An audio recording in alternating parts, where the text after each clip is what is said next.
Morning. That's kind of pepper. Hey, I got some coconut flakes here. I'm gonna make some coconut flour. Um, Basically, you do this. You soak it for a couple hours at a 4-to-1 ratio. So I'll put like 4 cups in there, I guess. Okay. So 4 cups. I shall do it all. And I'll go and do it all. But basically, you soak it for 4 hours in water. And this can take a while, and that'll like rehydrate, I guess, the coconut flakes and make our coconut milk. But let me go ahead and get that set up, and I'll get back to that part in a minute. Okay, so here we are. We got a pot full of water, and like I said, it's all free floating in there. We're gonna make, I don't know, I guess 6 cups. I'm not sure what the coconut will dehydrate and rehydrate into. Let's throw that clump away. We'll have to see, but we'll just see. I'll be back in a little bit. Let this set for 4 hours. We'll have to let it soak out. I'm not applying heat or anything. I just want it out of the way. There. We'll set it for 4 hours. And I'll be back in 4 hours, and we'll get on the next part of this. Coconut flour is really good for you. I guess it's gluten-free, but it's mostly for the way I'm trying to live my life now and stuff, so I'll be back with more info later in the second part. Alright, right back. Okay, I'm going to go ahead and do this part.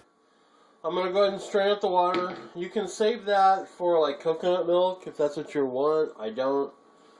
You can use cheesecloth for this. Basically, I looked at Bob's Red Mill. 4.5 pounds of this is $25.72.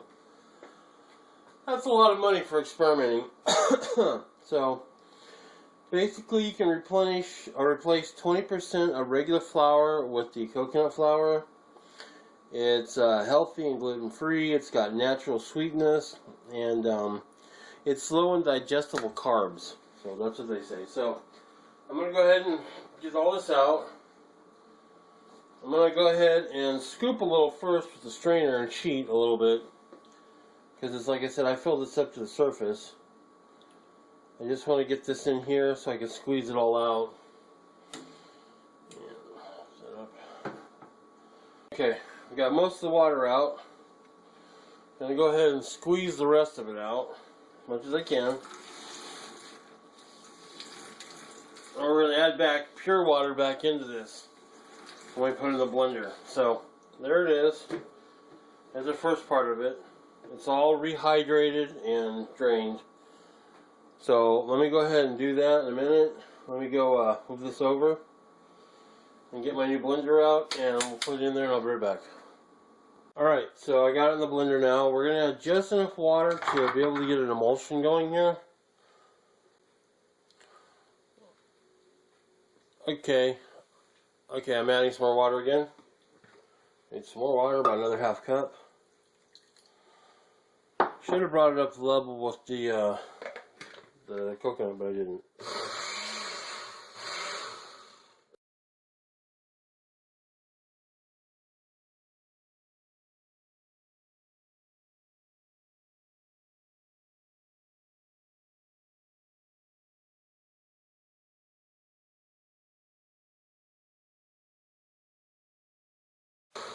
Now let's check it.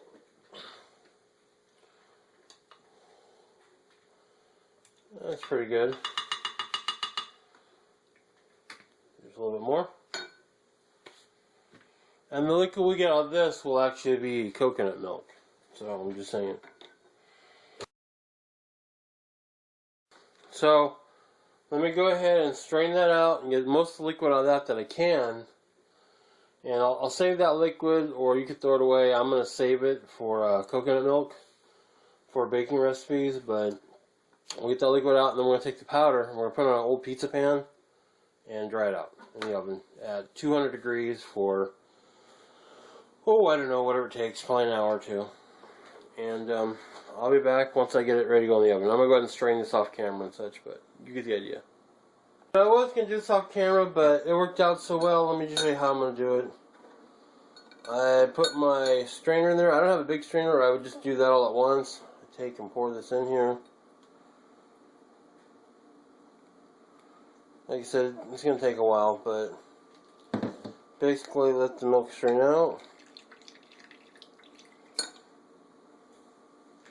And then I'll pour that into a canning jar, put it away, and then I'll snack it out on the pan here and pat it out, and then I'll go back and regrind it up. But this is how I'm making coconut flour, and it's my first time. I just know what I've been told, so I don't know yet, but you're going to get it all out. Just drain as pretty much as you can. Like I said, this is coconut milk, according to my friends. And like I said, I have one of the big strainers for bowls. I would just dump the whole thing in there, but it's going to take me a while. And then I go like that, and I repeat. It's fairly simple, fairly straightforward. And I'll try not to pour all that in the cup at once, but basically that's how I'm straining it with a sieve. So I'll be back once I get all this done, and I'll smear it on the plate, and we'll see. Alright, I'll be back. Okay, that's my flour so far. This is the actual coconut milk I got. This is good for baking. The measuring cup puts this at about 8 ounces. So there's 8 ounces of coconut milk. It smells really good. A lot of oils were in the thing. I went to wash my blender out, and it's very oily. So all the good oils are still in this. So what I'm going to do is spread this out as much as I can on this pizza pan. And get a nice thin layer. I got the oven set to 200 degrees. And, you know, we'll go ahead and put it in there for an hour and check it. Once it gets all dry, I'll regrind it up in the food processor. Probably the small one, a little bit of time to break up the chunks. You could also use a hand mill if you wanted to, or mortar and pestle. I don't want to, so there we go. I'll put that in there, and we'll get back to it when it's done, when it's dry. Next step. Okay, here it is. It's been, I don't know, it's been hours. You see it's all like dried up and kind of crumbly. So I'm going to put it in the food processor over here. Oops, camera's going down. Put it in the food processor over here, and we'll grind it up and see how it works. So let me load that up, and I'll be right back. Okay, as you can see right now, it's kind of coarse. It has the texture of like bread that's been left out a little too long.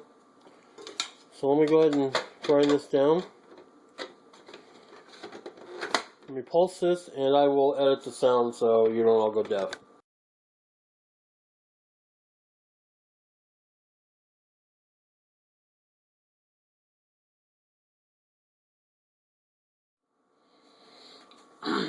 Okay.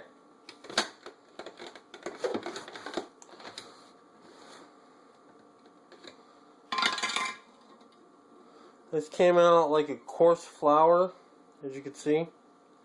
I can zoom in on that a little bit. There we go. It's like a coarse flour. I'll grind it some more, but this is probably as good as we're going to get unless I really run it.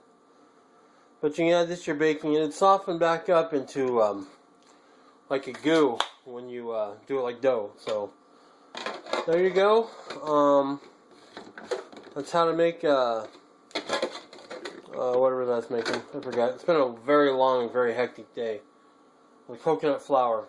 And there you go. North Carolina Prepper doing another episode of Kitchen Prepper, and we're going to get back to our normal prepping videos and get off the food videos for a while, I think. But basically, there you go. Coconut flour and coconut milk. There you go. And you can store that too. This, like I said, this is very dry. It's very dry, so not as oily. A lot of the oils are like dried off or burned off in the oven. But yeah. All right. Please rate and subscribe, and have a great day. Thank you.